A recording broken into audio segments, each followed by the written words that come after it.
Pri avtomobilskem športu nikoli ne govorimo le o suhoparni tehniki, sestavnih komponentah dirkalnikov in tehničnih podatkih. Predvsem v reliju kot najbolj kompleksni disciplini avtomobilskega športa so v ospredju ljudje. Zanos in predanost voznika in sovoznika, njuno obvladovanje čustev, zbranosti in popolno medsebojno zaupanje. Naj s temi besedami začnemo prvi neposredni prenos avtomobilske dirke na planet Siol.net.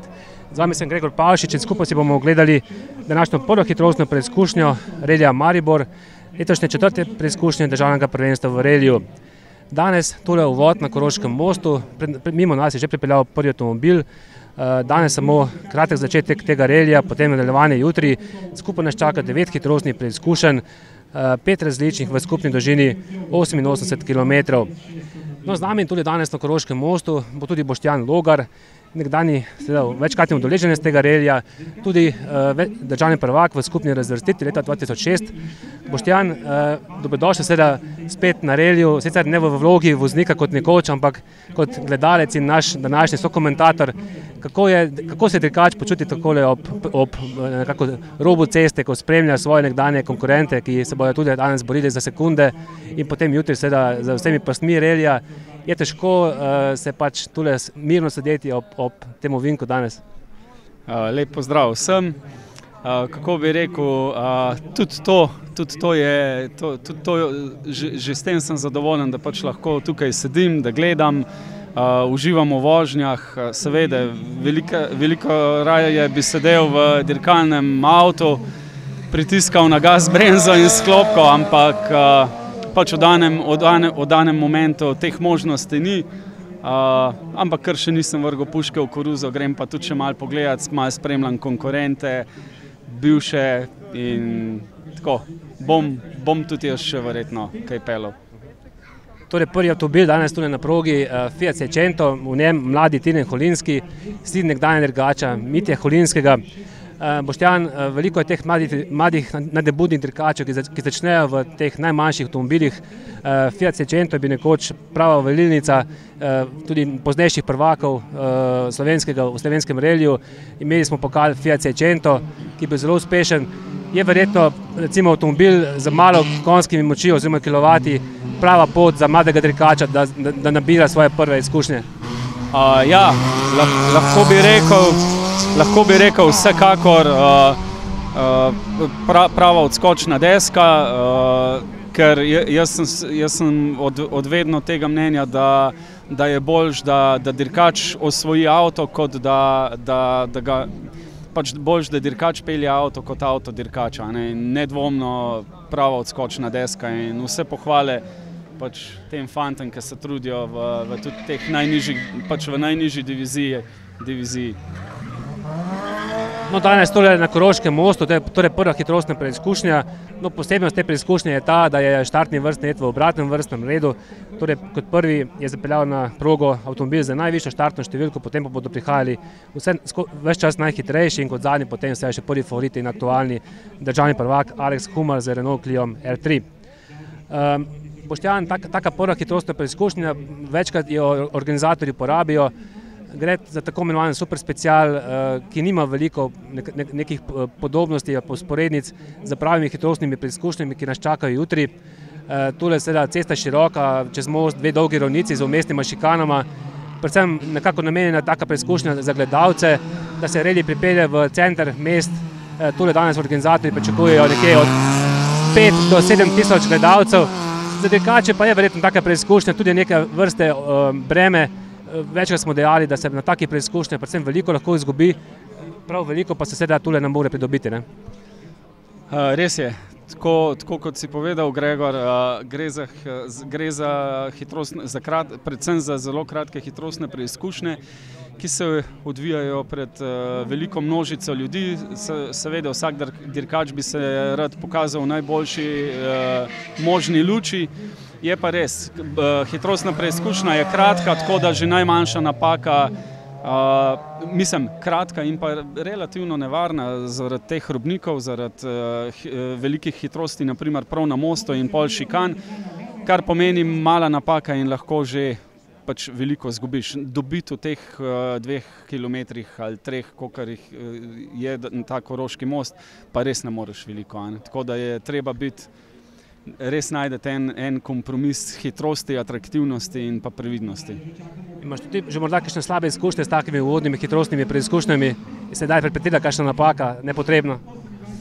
Ja, mislim, imam sicer predvsem na super speciale imam dobre spomine, sem bil relativno skozi hiter in tekoč, sem pa naredil tudi napako, naprimer zvil kolo, in zgubil kar nekaj sekund. Oziroma se spomnim pa tudi 2006, prav ta Koroški most, ker sem si vzel malo preveč časa za drsenje in tudi rezultat je bil slab, ampak v redu, spet nisem toliko veliko zgubil, da bi bilo to usodno za nadaljnje nadaljevanje. No, tudi na Koroškem mostu v cilju že prva posadka, torej Tine Holinski in njegov sovoznik Robert Schindler za Fiat Seicento Sportigom. Za tole prvo hitrostno preizkušnjo sta potrebovala 5 minut in 28 sekund. Njuna povprečna hitrost je bila slabih 67 km/h, no zagotovo seveda naslednji avtomobili, ki bodo bistveno močnejši od tega Fiat Seicenta, bodo tudi dosegali veliko boljše čase, više hitrosti in zagotovo bomo seveda nekako postopoma sedaj videli izboljševanje teh najboljših časov. No, na progi že tudi Janez Podlipnik z Renault Cliom 1.4.16V in pa Marko Štirn z Volkswagen Polom 1.4. Dirkači bodo tudi danes na Koroškem mostu odpeljali 3 kroge, torej vsak ovinek bo vsak dirkač odpeljal 3-krat. Tudi to je vse poseben magnet za gledalce, ker lahko tudi sedaj na enem mestu vsak dirkalni avtomobil vidijo 3-krat. No, dogajanje na reliju se je danes začelo že zgodaj zjutraj. Dirkači so opravili popis proge. Gre za poseben proces izdelave zapiskov, s katerimi potem sovoznik na pravi hitrostni preizkušnji pelje voznika nekako do cilja po najhitrejši liniji in ga opozarja na napake. Boštjan, večkrat smo vse dejali za te popise, da se pogosto tam nekako že postavijo tudi temelji za poznejše uspehe. Sicer recimo v Sloveniji veliko hitrostnih preizkušenj se tudi ponavlja, a vendar tudi na tem reliju v Mariboru nekaj novih odsekov, novih kombinacij preizkušenj. Dirkači so lahko preko vsake preizkušnje na tem treningu odpeljali samo 2-krat. Kakšen je recimo pomen tega popisa, kako zbrana morata biti voznik in sovoznik, da so ti zapiski res optimalni in da potem pač ni nekaj odstopa na hitrostni preizkušnji? Ja, začel bi tako. Res je, hitrostne preizkušnje se ponavljajo, tudi pač iz leta v leto, ampak bom tako rekel, nikoli niso čisto enake. Pasti, vedno so pasti nove ali so na drugih koncih, tako da zapiski so bistven ključ do dobrega uspeha. Naprimer, dobri zapiski, dobra komunikacija s sovoznikom, to je lahko ogromno konjskih moči, bom rekel v plus ali v minus. Ti nič nanuca, 20 ali pa 50 konjev več, če so zapiski pa komunikacija med voznikom pa sovoznikom ni v redu. Ti to nič ne pomaga. V glavnem, na to je treba dati dosti pozornosti, treba je biti dosleden, treba je spisati, sovoznik mora spisati radar, bom rekel, tudi za primere, če se preseka guma, da ko se ponovno usede nazaj v avtomobil, da se takoj najde, kje sva ostala. In pa seveda, jaz mislim, voznik mora biti pa zbran na vsak meter asfalta, na vsak meter ceste, na vsak meter bankine, ki ve, da jo bo kradel, in pač vse to zapisati na list papirja. Seveda pa mora pol ob pravem času dobiti informacijo od sovoznika, kajti sam 2 prehoda preko, naprimer 20-kilometrskega brzinca se jih sigurno ne zapolniš, tako da je treba iti izključno po zapiskih. No, treba tudi poudariti, da je ta popis se opravi na cesti, ki je odprta za cestni promet, mislim za vsakdanji promet. Tu veljajo seveda hitrostne omejitve, za razliko od postejše dirke, ko je cesta zaprta. Je težko recimo na treningu pri tej veliko nižji hitrosti oceniti za posamezne ovinke, kako hitro bo šlo potem tu na dirki, da se recimo označijo ovinki za pravo stopno. Tako bom rekel, ja, je. lahko nastane kar nekaj, bom rekel, takih neprijetnih situacij, ko veš, da naprimer na samem popisu dejansko se moraš peljati po omejitvah, a ne po cestno-prometnih predpisih. Ne vem, ko prideš pa na štart, je pa v tistem delu, ne vem, z dirkalnikom situacija čisto druga, a ne. Jaz pravim temu, tudi to je čar relija, ker pri reliju se ne da trenirati, da bi en rekel, zdaj gremo pa en teden prej kaj in bomo tam trenirali, nastavljali dirkalni avto. Ne, ti ne moreš iti kaj, ti greš tam lahko s civilnim vozilom, dvakrat prevoziš, cesta je odprta in to je to. In jaz lahko, naprimer, nikoli ne bom pozabil izkušnje iz sezone 2005, ko sem popisoval z avtomobilom 55 konjskimi močmi, a ne. Na dirki sem pa pol vozil Subaruja, ki jih je pa imel, ne vem, cirka 300, a ne, in to na neke, ko je šla hitrostna preizkušnja precej na gor, pa so bili taki relativno tekoči ovinki, je bilo to čist druga slika pol v dirkalnem avtu in sem imel kar nekaj problemov, no. No, Janez Podlipnik za Renault Clio je postavil trenutno najboljši čas, 3 avtomobili trenutno v cilju. Janez Podlipnik, drugi Marko Štirn za stankom 7 sekund in potem tretji Tilen Holinski. No, pri Marku Štirnu lahko izpostavimo njegovo sovoznico, Tjašo Likar. Punce nekako v reliju niso tako pogoste, kot bi morda pričakovali. Nekako še najdemo na sovozniškem sedežu, no vozniškem pa res vozijo samo izjeme, v Sloveniji seveda najbolj znana Asja Zupanc, ki na tem reliju sicer ni. Ti, Boštjan, nisi imel izkušenj s sovoznicami, če se ne motim. Zakaj recimo, kje so recimo neke prednosti sovoznic? Mnogi pravijo, da so ženske nekako tudi v avtomobilu bolj dosledne in da nekako skrbijo za malo boljšo psihološko stabilnost v dirkalniku. Kaj bi recimo lahko rekel ti o tem? Kaj bi rekel za psihološko stabilnost, bi verjetno potrdil. Je pa res, da pač jaz nimam izkušenj s sovoznicam, kar ne pomeni, da mora biti na nekem reliju ne bi pač probal. Jaz sem slišal tako, predvsem od nekih italijanskih kolegov, da naprimer jih imajo v vozilu zato, ker so predvsem lažje, in se gleda tudi na vsak kilogram, in ne dvomim, da niso pri delu dosledne. Edini jaz bi naprimer imel malo pomisleke, kaj če pride do kakšne okvare, mehanske ali pa menjave gume, ampak tudi ne rečem.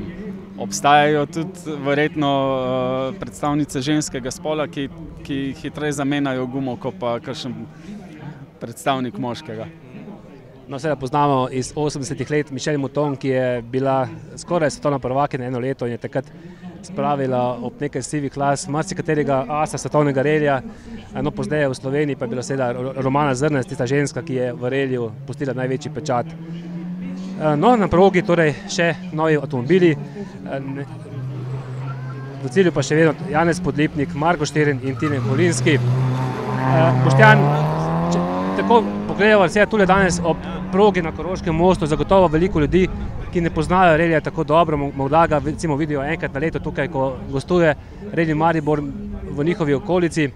Predstavljamo se seveda današnje osebne avtomobile, športne avtomobile, ki imajo po recimo 200, 300, tudi 400 konjev.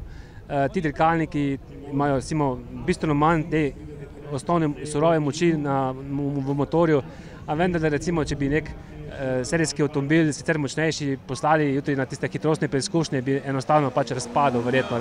Torej, kje se recimo dirkalniki najbolj razlikujejo od naših vsakdanjih osebnih avtomobilov? Vemo, torej moč ni tista, ampak kje recimo podvozje, zavore, verjetno? Res je, zdaj, če damo nek primer nekega superšportnika, 400 konjskega, nizkega, trdega, ali pa enega, naprimer, 200 konjskega avtomobila pripravljenega za reli, pa da oba ta avta spustimo na te, bom rekel, pač lokalne ceste, ki so popeskane, polne nekih lukenj, udarnih jam, skokov, prevojev, je nedvomno hitrejši avto za reli. Seveda, avto za reli, naprimer, pripravljen za reli, ima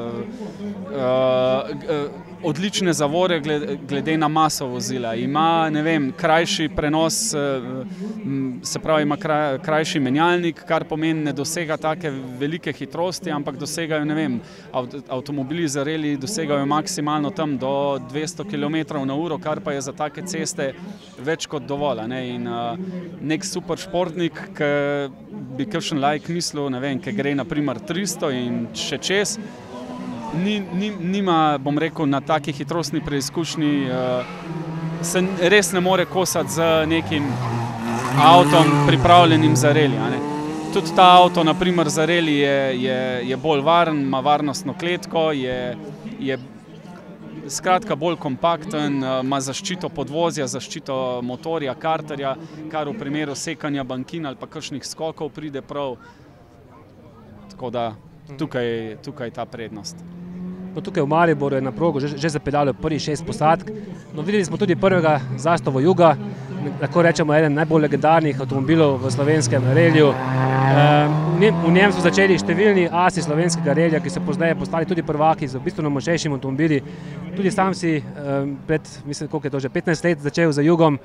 Kako se recimo spominjaš tistih začetkov, kako je en nadebuden fant, zagotovo poln motivacije, se usede v tak avtomobil, ki je zelo robusten, ima zelo tako robustno zaporo diferenciala. Verjetno je težko voziti tak avto, ki sicer na prvi pogled zgleda skromen, a je kar lahko zelo hiter dirkalnik. Res je, jaz sem prvi reli odpeljal konec leta 1999, takrat bom rekel malo za hec, malo za stavo. To je bil reli, na katerega sem odšel z izredno velikim strahospoštovanjem do konkurentov. Bom rekel, od prve hitrostne preizkušnje naprej sem bil obremenjen skozi s tem, da me bo kdo ulovil, a ne, skozi sem pogledoval v zratno ogledalo, da ne bi kjerga od konkurentov oviral. Takrat je bil, to je bil reli Velenje, ki je imel, mislim, da cirka 400 km hitrostnih preizkušenj. In jaz lahko povem, da po zaključku prvega dne me je Jugo tako utrudil, tako da sem bil praktično, mislim, zvečer nisem najdel moči, da bi praktično živel, no? Ker avto ima izredno močno zaporo diferenciala, nima servo volana, nima servo zavor, tako da voznike Jugov dejansko ni za podcenjevati, ker je dirkanje z Jugom, pa se pravi hitro dirkanje, da se peleš res na meji, je dosti bolj zahtevno kot v marsikaterem boljšem avtomobilu. Tako da avto je res pravi dirkalnik in pravi trening za dirkača. No, še ena prednost, recimo te današnje hitrostne preizkušnje na Koroškem mostu, kjer torej avtomobili vozijo v nasprotnem vrstnem redu, je prav to, da večina gledalcev vidi te na prvi pogled pa recimo počasnejše dirkalnike, počasnejše voznike, ki pa vendar si zagotovo zaslužijo tudi svoj kanček pozornosti. Povedati se moramo, tu na reliju, v avtomobilskem športu dejansko ni nagrad.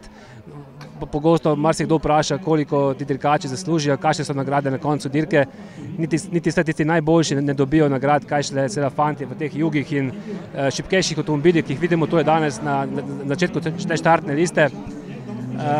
Kakšna je recimo tukaj finančna slika enih teh mladih fantov, ki seveda verjetno večina svoje mesečne plače namenijo za avtošport skupaj s svojimi prijatelji. Kaj jim lahko vrnejo, verjetno pogosto nekaj pisal v neki reportaži za en sendvič, pa stisk roke, grejo tukaj do konca z njimi, delajo cele dneve pod avtomobili, da potem lahko nekako skupaj se veselijo na dirki. Res je, tukaj gre, bom rekel, nasplošno se mi zdi skoraj vsa slovenska dirkaška, bom rekel, druščina, dirka pod nekim, vse je bolj volontersko, če ne bi bilo prijateljev, če ne bi bilo prijateljev, ki grejo z roko v roki na dirko, bi si nek dirkač težko privoščil, ne vem, neko ekipo, ki bi jo najel in kakorkoli.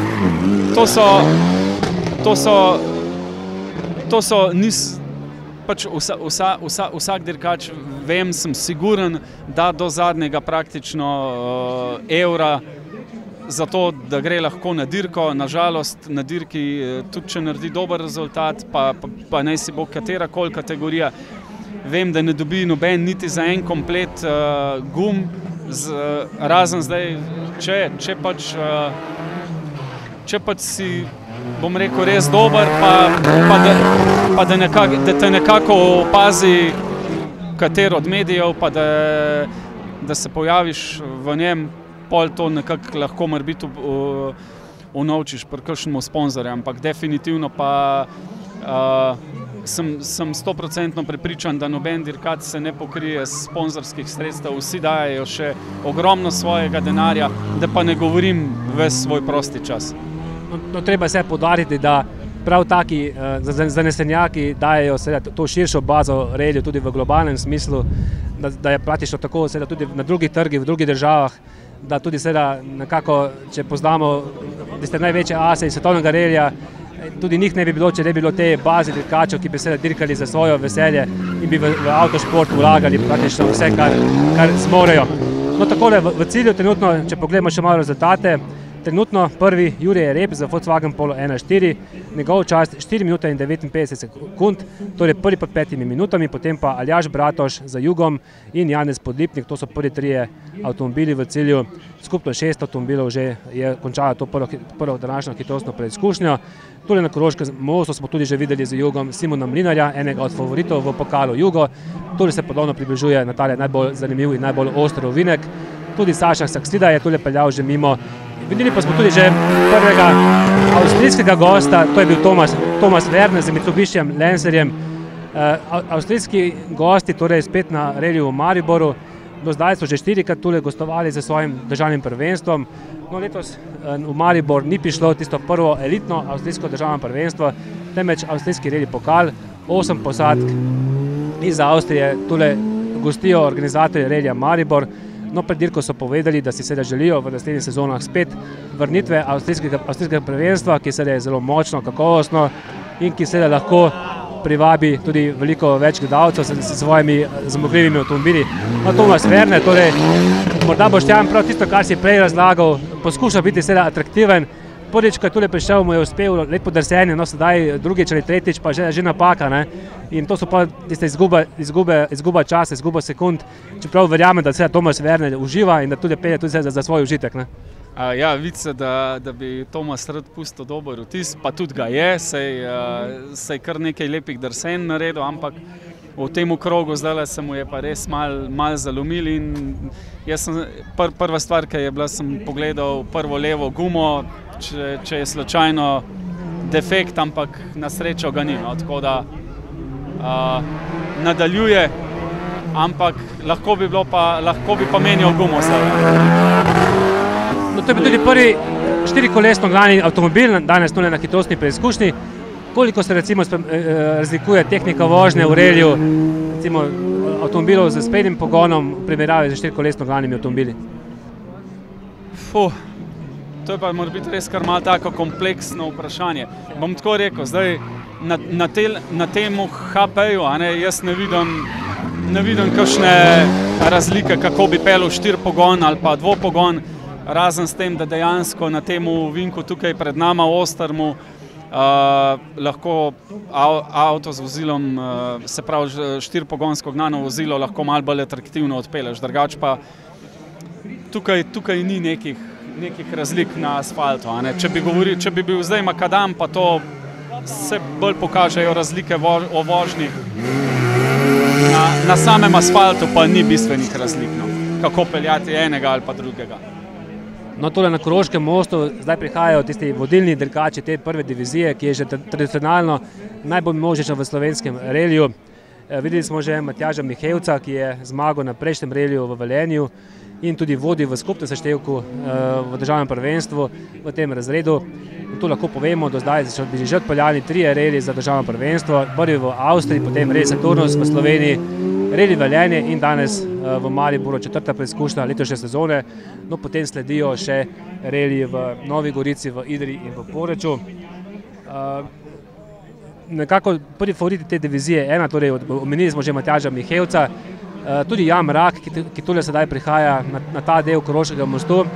Jan Mrak je bil lani eno od odkritij sezone, mladi Idrijčan je lani vozil še Suzuki Swifta in je potem nekako postopoma napredoval med sezono in predvsem na zaključnem reliju v Idriji odpeljal svojo najboljšo dirko sezone, postavil nekaj zelo dobrih časov celo v skupni razvrstitvi, no letos pa potem presedlal na veliko močnejšega MG-ja in letos na prvem reliju v Avstriji začel res fenomenalno, bil je celo peti v skupni razvrstitvi slovenskega prvenstva nekaj časa, no potem pa je Mrak nekako plačal davek svoje neizkušenosti, na nekoliko valovitem asfaltu mu je odnesla avtomobil in sovoznici sta končala kar precej globoko po cesto z razbitim avtomobilom.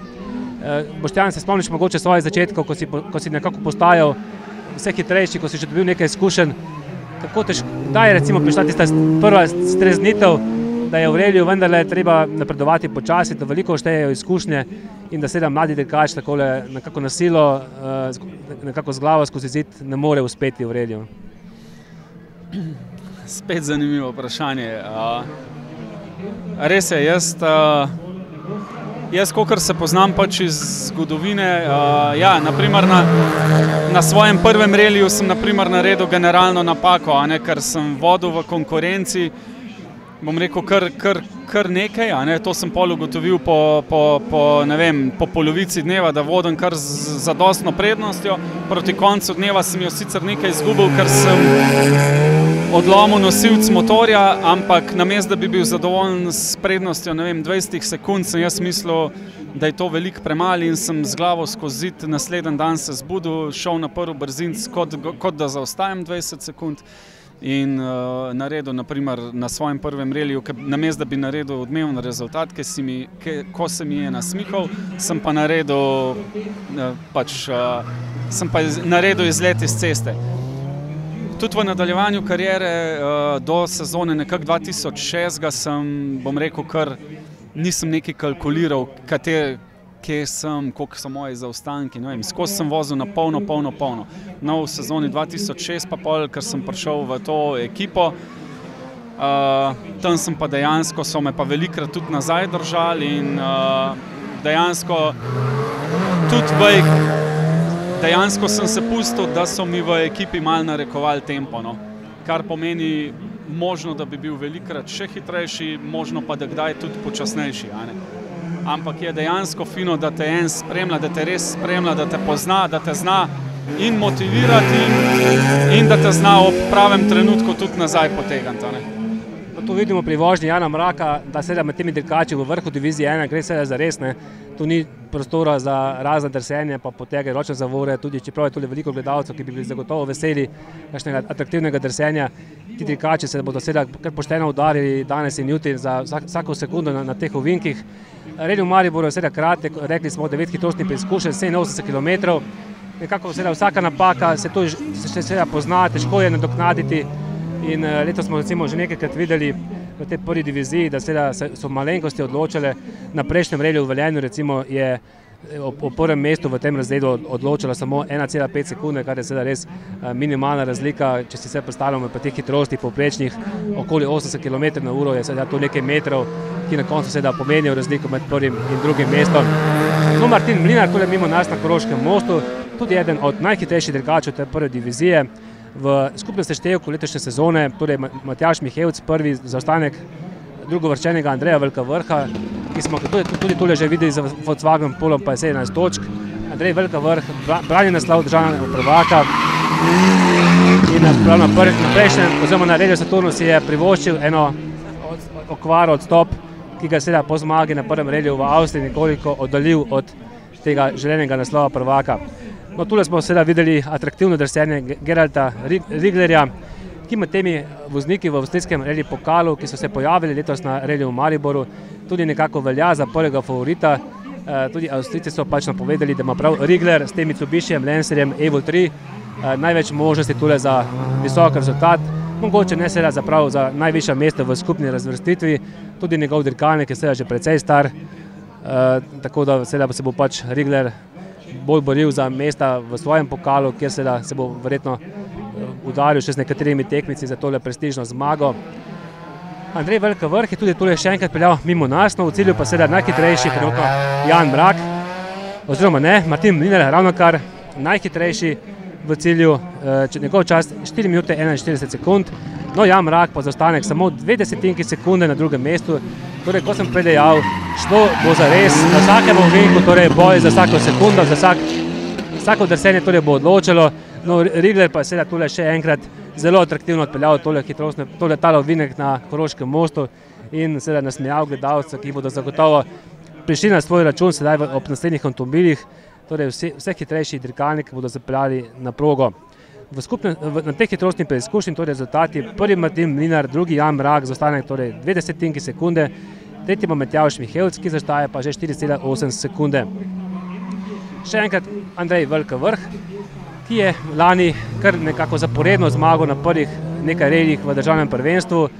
Velika Vrh velja za enega najbolj rutiniranih dirkačev in izkušenih voznikov v tej diviziji 1, ki zna nekako ujeti pravi kompromis med tem, kar mu omogoča dirkalnik, med vzdržljivostjo tehnike in seveda med hitrostjo na samih preizkušnjah.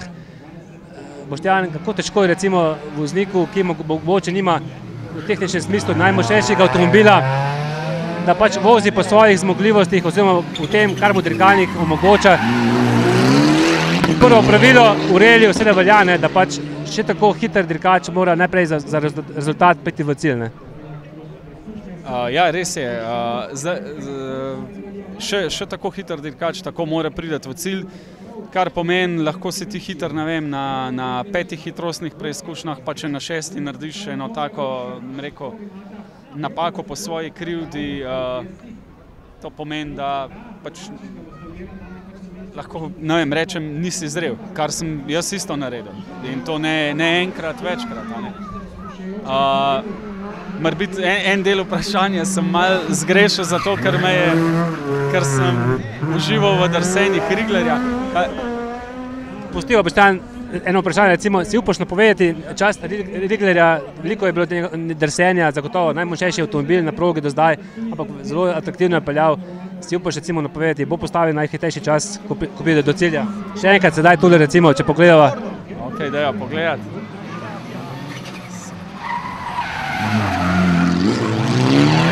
Ja, to ni bilo lih najboljše, ampak v redu.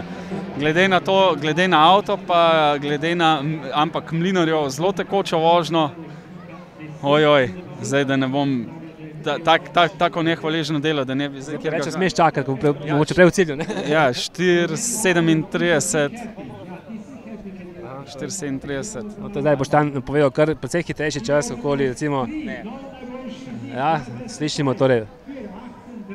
Torej, skoraj si, malo sekundo recimo si povedal prehiter čas, mislim, da 4,38 njegov čas, torej... Koliko sem rekel, 4,37, torej za sekundo počasneje od tvoje napovedi. Torej, ja, poznalo se tudi dolge ravnice, ki se ti močnejši avtomobili pride do izraza.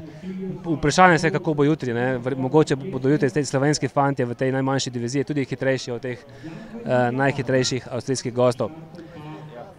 No, sama dirka, Boštjan, je seveda vrhunec za vsakega dirkača, ampak priprava na njo se seveda začne že bistveno prej. Koliko je teh priprav pred dirko za te, recimo, amaterje, kdaj se začne pripravljati, koliko dela in koliko ta priprava doma v domači garaži dejansko pomeni za poznejši rezultat na reliju? Ja, evo, ta zgodba tukaj mi je pa poznana, o tem bi pa lahko govoril. Jaz sem skozi tako govoril, 80% ali pa 70% relija naredi dirkač in ekipa in vsi naredijo, preden sploh pridejo na samo prizorišče. Ostalih 20 ali pa 30% je pa sam pika na i, ki jo morajo, bom rekel, uspešno speljati na samem prizorišču. Doma se dogaja ogromno, ne vem, avto je treba pripraviti. Preden ga sploh pripraviš, je treba zagotoviti vse kose. Preden zagotoviš vse kose, je treba zagotoviti denar.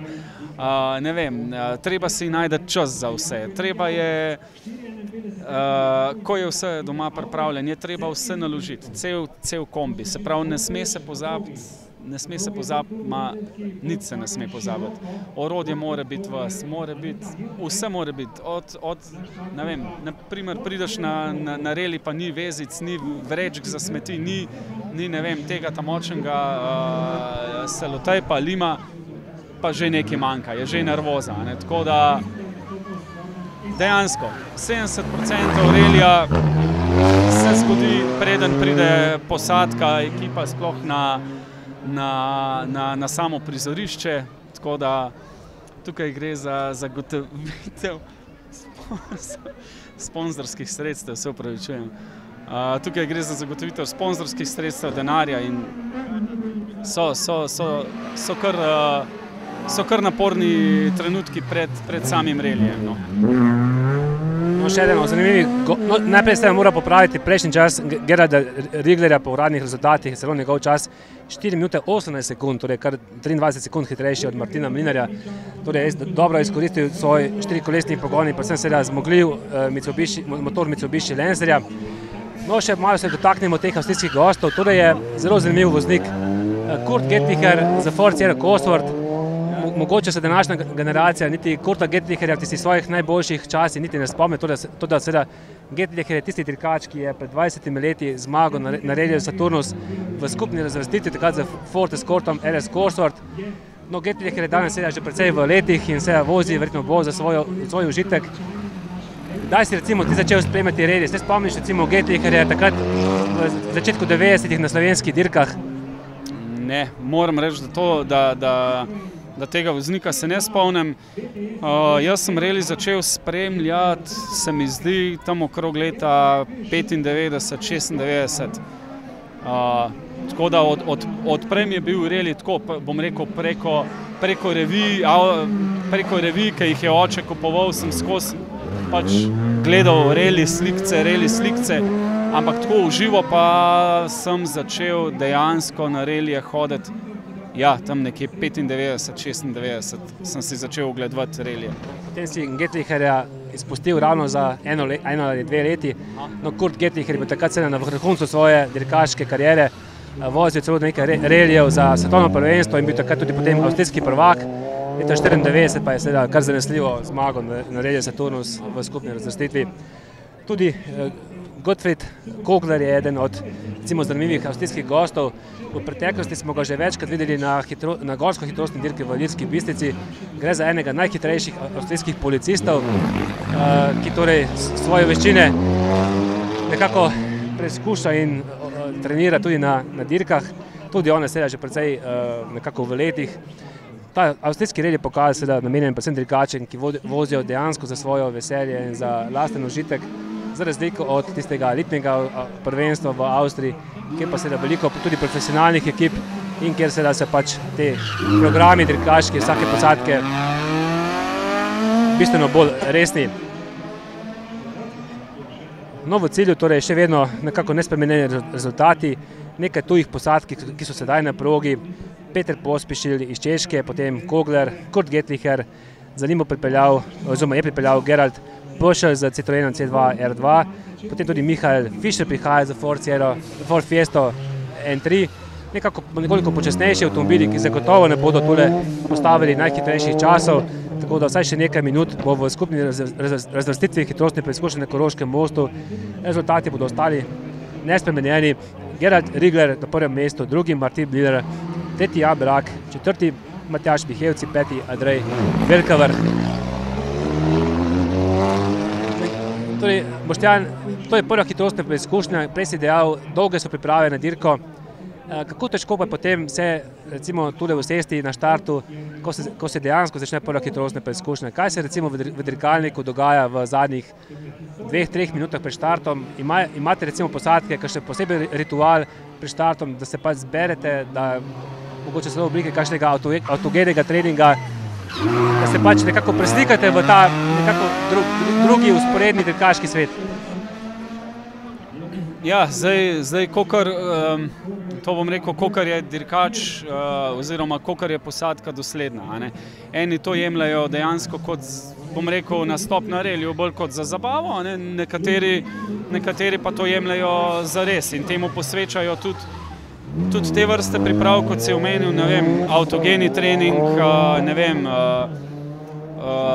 tudi pred dirko ogromno nekega, rekel, ja, psihičnih priprav, ne, kar jaz lahko potrdim, da pomagajo, ne, ker tudi to sem imel v določeni sezoni, ko je bil tudi to del priprav in ja, zdaj, če se preslikam na štart tele hitrostne preizkušnje Koroški most, no, vem, naprimer, da gre za, tukaj štartaš praktično s popolnoma mrzlimi gumami, popolnoma mrzlimi zavorami. Veš, da te čaka štart, dolga ravnica in pol ostro zaviranje na šikani. Seveda, hočeš biti hiter, oglav imaš, jaz sem imel skozi oglav, ne smem zgubiti niti ene sekunde, niti ene, moram biti optimalen. Seveda, skozi je nek strah. Imaš lahko še toliko relijev odpeljanih, ampak pred vsako prvo hitrostno preizkušnjo, oziroma pred vsako hitrostno preizkušnjo je prisoten nek strah. Saj pri meni je bil pospešeno bitje srca, ne vem, nekaj nervoze. Se pravim, pred to hitrostno preizkušnjo, naprimer, sem se jaz obadal skozi, koliko bom lahko naletel šikane, koliko bom zabremzal, da slučajno mi ne zdrsnejo gume in tako nekako, no. Verjetno tudi odvisno od posameznika, ne? Nekateri verjetno rabijo tule pred štartom mir v avtomobilu, zatopljene so vsak svoje misli, nekateri so tudi mogoče bolj kaj pošalijo, pa jih to celo sprosti. Ja, spet odvisno, no. Jaz bom rekel, jaz sem rabil vse, ne. Rabil sem malo motivacije, malo heca in rabil sem seveda določene minute, da sem se popolnoma umiril, ne vem, da sem šel, bom rekel, v mislih 2 kroga čez special, oziroma pred vsako hitrostno preizkušnjo vprašam sovoznika, kaj me čaka, mi pove, ne vem, prvih 5 informacij in si dejansko narišem progo pred očmi in štartam, z mislimi štartam že hitrostno preizkušnjo, pa čeprav je do štarta lahko še minuta, ampak jaz že z mislimi sem že na hitrostni preizkušnji. No, na Koroškem mostu še vedno nespremenjeni rezultati. Gerald Rigler v vodstvu, drugi Gottfried Kogler, tretji pa Martin Mlinar. Nekako počasi pričakujemo še zadnjo deseterico, torej najhitrejši 10 avtomobilov. Ti bodo zagotovo tudi postavili tiste najhitrejše čase. No, kot prvi med temi recimo zadnjimi 10 lahko pričakujemo kar veliko atraktivnih potez. Domen Agnič, povratnik na reliju v Sloveniji z BMW-jem M3. Zelo redki so avtomobili z zadnjim pogonom v reliju. Boštjan, ti mislim, da tudi nisi imel nikoli možnosti preizkusiti recimo v reliju zadnjega pogona. Tudi v svetovnem merilu redki uspehi za zadnji pogon. Verjetno to pač ni nek slučaj, ampak je to pač enostavno težko peljati po peskarjih ovinkih, po teh tudi makadamskih preizkušnjah, tak avtomobil, ki ima pogon samo zadaj. Ja, res je, gre za malo specifičen avto, čeprav jaz bom rekel, skozi moje oči gledano za ene najbolj atraktivnih vozil, no. Jaz bi to naprimer zelo rad peljal. Zadnji pogon mi je nedvomno še skozi izziv, je pa res, da v konkurenci, ne vem, 4-pogonsko gnanega vozila ali pa ne vem, nekega vrhunsko pripravljenega spredaj gnanega vozila, pa govorim eventualno za naše hitrostne preizkušnje, ki dejansko so dosti gladke, popeskane, dosti je peska, se mi zdi, da je zelo težko bi pripeljal avto z zadnjim pogonom na prvo mesto, no. No, Domen Agnič in njegova sovoznica Anja Verbič sta bila tudi na Koroškem mostu že v prvem poizkusu precej atraktivno, ampak jaz sem skoraj prepričan, da naslednjič, ko bo tudi gume malo bolj ogrete, pa tudi mogoče on po daljši pauzi malo bolj samozavesten v avtomobilu, da bo še bolj atraktivno odpeljal v drugo tale ovinek tule na Koroškem mostu. No, BMW v svetovnem merilu je tudi celo prišel do nekaj zmag za svetovno prvenstvo. Natanko ta model, s katerim bo tule sedaj Agnič še enkrat odpeljal tole krožno križišče in potem tale oster 180-stopinjski ovinek.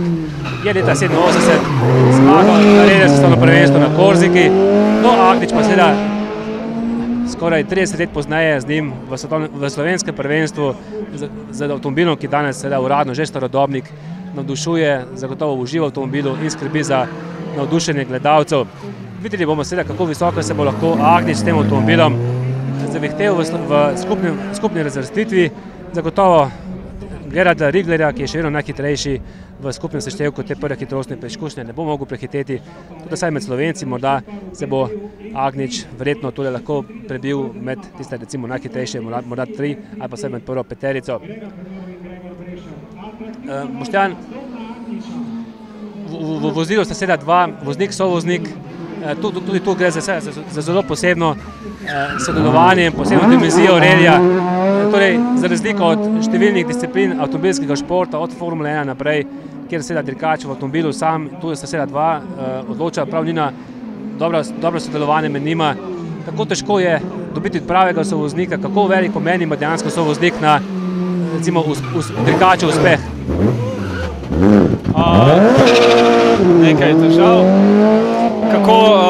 Kako velik ima pomen sovoznik, praviš, za uspeh? Ogromen pomen.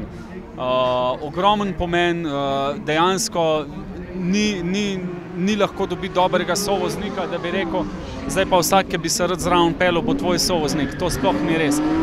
Sovoznik,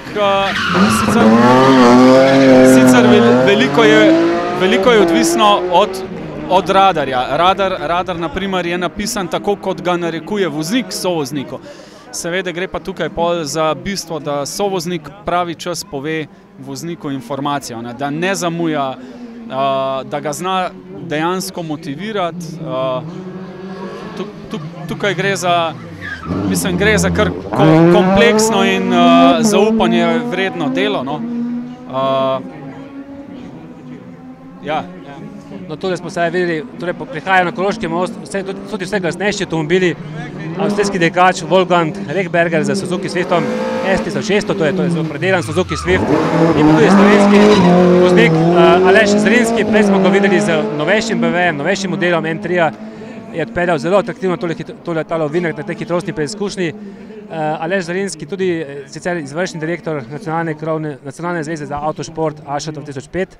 Tudi on je seveda vse hitrejši, vse bolje obvlada tale avtomobil.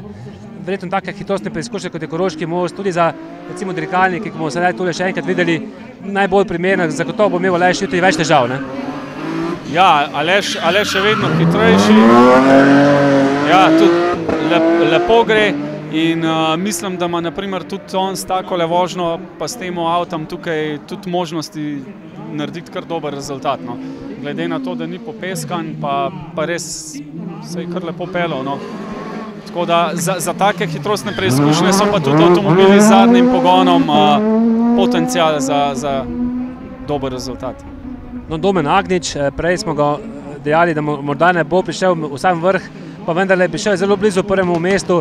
12 sekund zaostanka, skoraj 13 sekund, a vendarle drugo mesto za Domena Agniča trenutno v skupni razvrstitvi. Vodi pa tole še vedno Gerard Rigler. Na progi že tudi naslednje slovenske posadke Grega Premrl s sovoznikom Gregorjem Brešerjem, Citroen DS3 R3, verjetno eden recimo najbolj kakovostnih dirkalnikov trenutno v slovenskem prvenstvu. Grega Premrl ga je skupaj s svojo ekipo pripeljal letos. Boštjan, kako recimo te dvokolesni avtomobili so sedaj spet postali zelo priljubljeni v svetu relija. Recimo tak DS3 z turbomotorjem, potem sekvenčni menjalnik, prestavljene ročice ob volanu. Verjetno je to že danes postaja nekako sanje za vsakega dirkača, recimo v okviru kot je Slovenija, da bi lahko nekoč vozil tak dirkalnik. Ja, res je. Jaz gledam, kakor pač opazujem kot gledalec ta avto, mislim, da ima izreden potencial. To, da ima res izreden potencial, se pravi, je turbinski motor, ima dober navor, ima ta sistem prestavljanja ob volanu, se pravi, dejansko vse pri roki, hitro. Da pa je skozi več dvokolesno gnanih vozil, je pa nekako meni tudi všeč, tudi zagovarjam, zato ker pač jaz pravim še skozi, da bi bilo boljše, da bi bil bolj množičen vozen park, pa švohnejši, kot pa, ne vem, da je manj dobrih dirkalnikov, pa tisti močni. Tako da vidim potencial v dvokolesno gnanih vozilih, nažalost. No, prej, ki si omenil, da se na takih hitrostnih preizkušnji lahko dosežejo zelo dober čas tudi močnejši avtomobili. No, v preteklosti se to že dogajalo, recimo nekoč je tole hitrostno preizkušnjo dobil avstrijski voznik Toto Wolff, ki sicer kot dirkač morda ni bil recimo sam svetovni vrh, je pa seveda danes Toto Wolff eden zelo vplivnih predstavnikov v svetovnem avtomotošportu. Toto Wolff je seveda danes vodja športnega programa pri Mercedesu za Formulo 1 in nemško serijo DTM.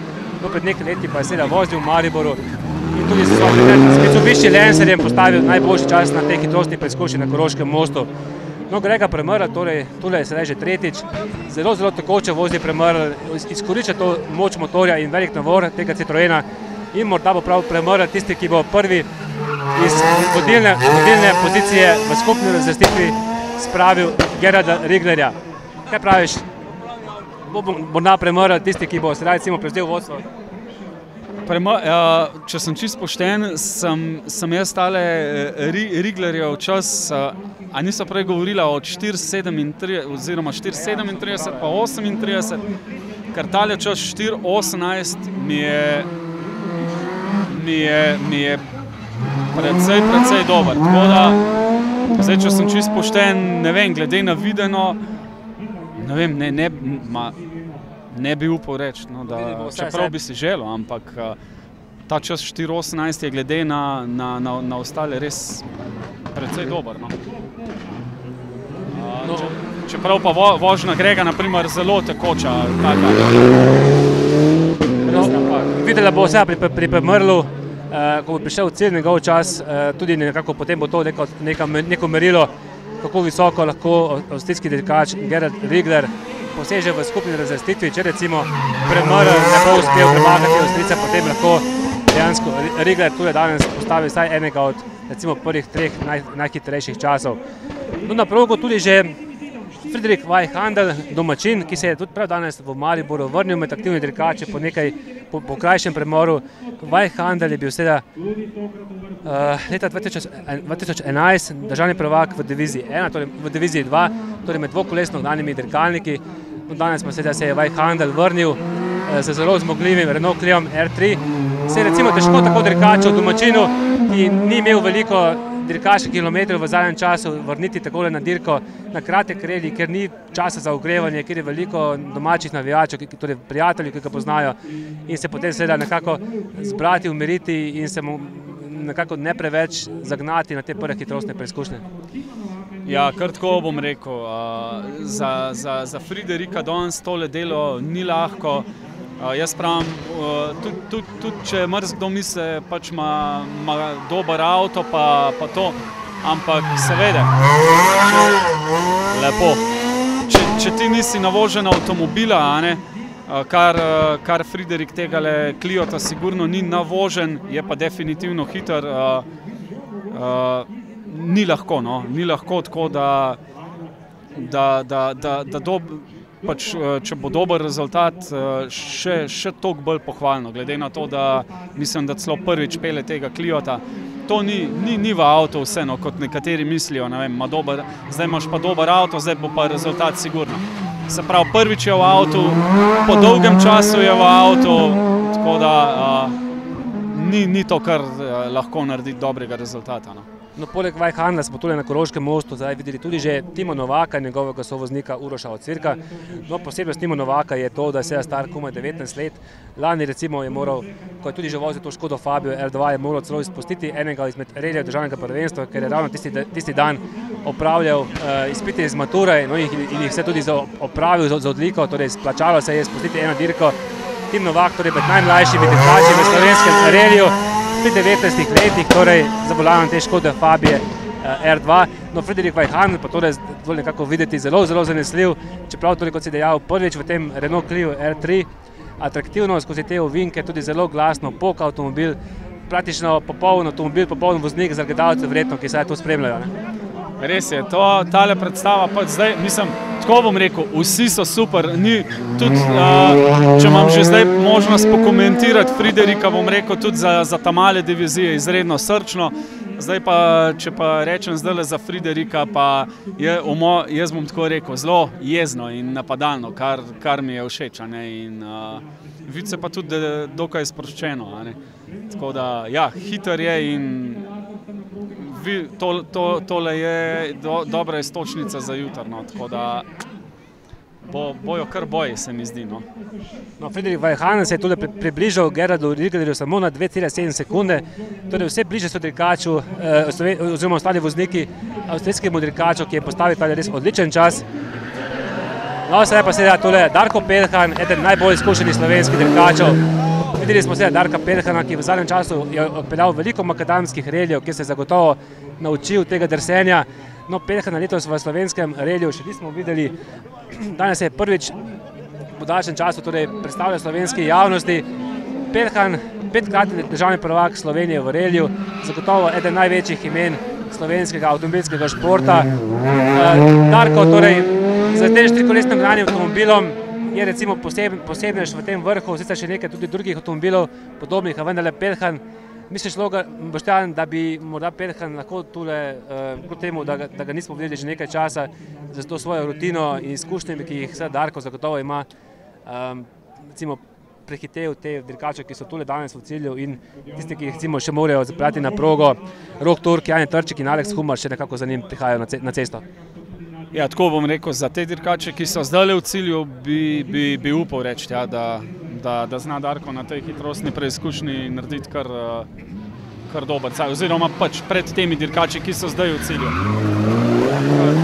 No, Peljhan je recimo prvi krog tule odpeljal zelo atraktivno, sedaj drugič pa že bistveno bolj čisto, torej Peljhan tudi morda se zaveda, da prav veliko drsenja tule lahko mu škodi, ne? Ja, zdaj Darko je ponovadi na takih hitrostnih preizkušnjah znal narediti kakšen atraktiven vložek. Zdaj res drugi krog se vidi, da je malo bolj previdno. Čeprav bom rekel skoraj majčkeno preveč previdno. No, je bilo prej za moj občutek skoraj bolj tekoče in hitreje. No, ne vem, kva se je ustrašil, ampak on že ve. Bomo videli v naslednjem krogu, morda bo nadoknadil vse, ne, z kakšno res atraktivno potezo. No, Roka Turka smo tudi že videli dvakrat. Rok Turk je prav tako eden, čeprav spada med mlajše voznike v slovenskem relju, pa kljub temu, recimo, on je peljal že pred 10 leti prvič relij Maribor z Peugeotovim avtomobilom. Že to vse pove veliko o dolgi karieri Roka Turka. Dolgo vztraja v vrhu slovenskega relja, že v letošnji sezoni je bil glavni tekmec državnemu prvaku Aleksu Humarju in prav zanimivo bo seveda videti, ali bo Rok Turk morda danes tule in seveda jutri potem uspel se približati Aleksu Humarju. Vseeno seveda Rok Turk v avtomobilu razreda R2, Aleks Humar bo potem vozil avtomobil R3, torej nekoliko motor večje delovne prostornine. Verjetno tudi Rok Turk bije nekakšen boj Davida z Goljatom, ne proti Humarju. Tudi sam je dejal, da se nekako ne more realno boriti z Humarjem za samo zmago v slovenskem prvenstvu in da pač bolj vozi svoj tempo in se pač osredotoča na svojo vožnjo. Ja, jaz bi v bistvu to samo vse potrdil. Tako bom rekel, gre za dva dobra pilota, zelo dobra pilota, šoferja, voznika. S tem, da ja, treba je priznati, Rok vozi avto 1600 kubikov, Aleks vozi avto 2000 kubikov, oba avtomobila sta ena izmed novejših vozil, na katerih se še dela razvoj. No, zdaj ne vem, na Cliotu se je ustavil ali kakorkoli, ampak gre za dva vrhunska vozila, gre pa za določeno prednost v vozilu Aleksa Humarja. Tako da... No, videli bomo seveda, Rok Turk zagotovo že tule danes dejal je seveda, prvi krog nekako počaka dirkač, da se tule gume ogrejejo, potem jutri pa mi je prej povedal, da se recimo gume že ogrejejo tam okoli 60 stopinj Celzija, jutri na daljših hitrostnih preizkušnjah. No, slišali smo torej, Darko Peljhan je postavil vendarle najboljši čas trenutno na Koroškem mostu. Po daljšem času, torej na vrhu skupne razvrstitve ni Avstrijec Gerard Rigler, temveč Darko Peljhan, ki je torej, tako kot smo dejali, tule peljal zelo tekoče, atraktivno in postavil najboljši čas. 4 minute 15 sekund, torej 3 sekunde pred avstrijskim voznikom Gerardom Riglerjem. In Pelhan je torej s tem napovedal, da bo danes in jutri seveda predvsem zagotovo kandidat tudi za zmago v skupni razvrstitvi, če bo le avtomobil zdržal vse napore tega kratkega relija. No, še Alex Humar, kot zadnji na progo, državni prvak, eden vodilnih slovenskih dirkačev v zadnjih letih. Pred leti je vozil tudi na reliju v Mariboru in tudi zmagal, še za veliko močnejšo Škodo Fabio S2000, 4-kolesno gnani dirkalnik. No, lani se je potem Humar vrnil v 2-kolesno gnani avtomobil, Renault Clio R3. Lani so bili mnogi presenečeni, ko je Humar prišel s tem 2-kolesno gnanim avtomobilom in kar zanesljivo prehiteval vse te 4-kolesno gnane avtomobile v slovenskem reliju. Vendar je Humar zagotovo eden najboljših dirkačev v slovenskem reliju, recimo v zadnjih 20-30 letih, ki je tudi začel v najnižji diviziji, začel je v Zastavi Jugu, potem je nadaljeval v pokalu Seicento. Kakšno imaš recimo ti Boštjan mnenje o Aleksu Humarju? Bila sta tudi seveda konkurenta v tistih nižjih kategorijah. Je recimo Alex Humar sedaj na nekem vrhuncu svoje dirkaške kariere? Ja, jaz imam sam dobro zapovedati. Dirkač, za moje pojme je pač vrhunski dirkač. Moram malo pauze narediti, da vidim. Ja, v glavnem, gre za top voznika, ni kaj reči. Če bi recimo ocenil njegovo vožnjo tule, saj si videl zelo tekoče isto? Ja, zelo tekoče, poleg vsega še dokaj atraktivna, ampak dejansko res vice, da je, mislim, najhitrejša. Tu v tem delu, ki zdaj sva midva, pač najbolj tekoča. Dotaknila Janija Trčka, ki je tudi vmes že pripeljal tule. Jani Trček pa zagotovo spada med najbolj izkušenih slovenskih dirkačev. Trček je svoj prvi reli namreč peljal že leta 1985, takrat z Zastavo Fičkom. Trček torej tudi danes pri svojih 53 letih še vedno v vrhu slovenskega relija. Bil je enkrat državni prvak v skupni razvrstitvi. Leta 1996 je bilo tole. Je Trček morda en primer recimo dirkača, ki se seveda zastrupi z benzinom, adrenalinom, da potem nekako kar nadaljuje v tem športu in se nekako ne poslovi. A če je primer? Ja, definitivno je Jani primer, ki definitivno Jani potrjuje, da je reli droga, in tako bom rekel, zelo dobro suka volan pri svojih letih, saj ni zdaj to neka, ne vem kakšna starost, ampak kljub vsemu bom rekel, se dobro kosa z dosti mlajšimi vozniki. No, preden v cilj pripeljata še zadnja dva dirkača, poglejmo rezultate. Prvi torej Darko Peljhan na Koroškem mostu, drugi Gerald Rigler, potem pa Friderik Weihhandel, Jani Trček je tudi prišel v cilj na 4. mesto, Rok Turk, Aleš Zrinski, Grega Premrl in Doben Agnič. No, prvih teh 8 avtomobilov razvrščenih v 16 sekundah. Nekako razlike kar velike, čeprav tule ni velika razdalja te prve hitrostne preizkušnje. Si morda pričakoval manjše razlike, čeprav vse na vrhu niso velike. Peljhan ima 3 sekunde prednosti pred Riglerjem. Videli bomo seveda kako hitro bo seveda Humar v cilju. Ja, mislim, zdaj dejansko ne vidva cele proge, ne vem kakšne atraktivne vložke, kaj delajo fantje tam na drugih dveh krožnih križiščih, ampak tako za prvih 5, se pravi, ja, so kar dosti velike razlike, vseeno, ampak... Tako na hitro, Alex Humar ali Darko Peljhan, to bo najhitrejši? Alex. Ja, torej majhna razlika, torej Alex Humar, torej prvi najboljši čas danes na Koroškem mostu, za nekaj desetinke torej prehitev Darka Peljhana. Ja, v bistvu si boljše napovedi za jutrišnji del relija Maribor, ko so seveda začenjali tiste prave hitrostne preizkušnje, da to sploh ne moremo želeti. Torej Alex Humar in Darko Peljhan, dva Idrijčana, dva izkušena dirkača, danes torej v 1 sekundi razvrščena, torej odlična napoved za jutri, ko bomo očitno videli brezkompromisen boj na vseh hitrostnih preizkušnjah, na vseh ovinkih. Res je, jutri bomo videli brezkompromisni boj, pa ne samo med Aleksom pa Darkotom, ampak tudi v nižjih divizijah vidim, da bo kar napet. Tako da, ja, super, tudi fino, da gresta prve dva spat z zelo majhno razliko.